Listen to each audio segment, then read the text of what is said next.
Hey, it's Clay Trader, and this will be a video chart on ticker symbol BTSC. We will take a look at the 30-minute time frame. Real quick, what do I mean by 30-minute in case maybe you're new to charts? Instead of each one of these candlesticks here representing 1 day's worth of price action, which is what you would normally see, each one represents 30 minutes. So while this here may look like several days worth of time, it's actually just today's price action broken down into 30-minute time slices. I like to this time frame. I think it does a good job of telling the quote-unquote story of the price and just makes mapping out levels of support and resistance a bit easier to see. I did this analysis yesterday, so that's where these green and red line annotations are coming from. But before anything else, just want to do a little house cleaning here. Going to go ahead and get rid of these lines here. Sure, they still pertain, but they're not really relevant.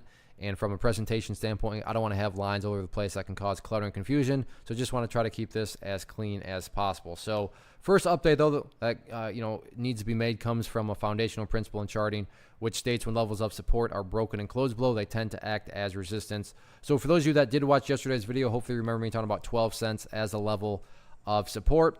But now that the price, broke below it, as you can see right here during the first 30 minutes, the second part of that rule says they tend to act as resistance, and that's exactly what happened. So the price was all the way down here, and then it was bouncing and bouncing and bouncing, and then surprise, surprise, you can see right where the bulls ultimately, struggled at that 12-cent mark. Now, I'm not saying that 12 cents can never be broken.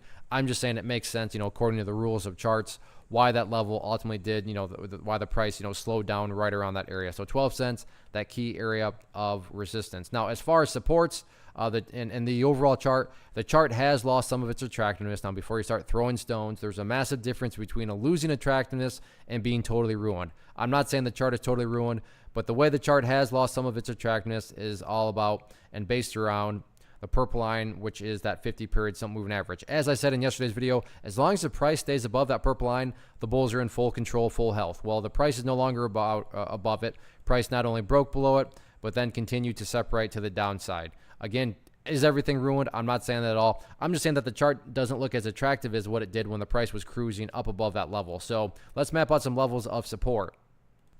So the next key overall area of support in the event the price pulls back more is where the bleeding finally stopped today, and that's down there at 0.085. So 0.085, very important. And from the grand scheme of things perspective, it gives a whole lot of wiggle room. What do I mean, by that?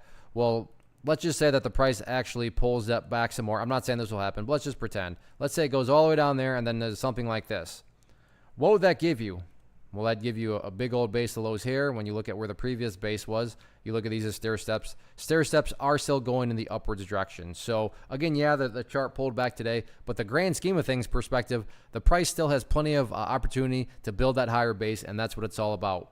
Long-term uptrends are constructed from building higher bases, and like I said, that's pretty much what 0.085 is still representing. So we'll see how the rest of this week unfolds, but still plenty of wiggle room for the bulls to construct, or I should say continue to construct the current long-term uptrend.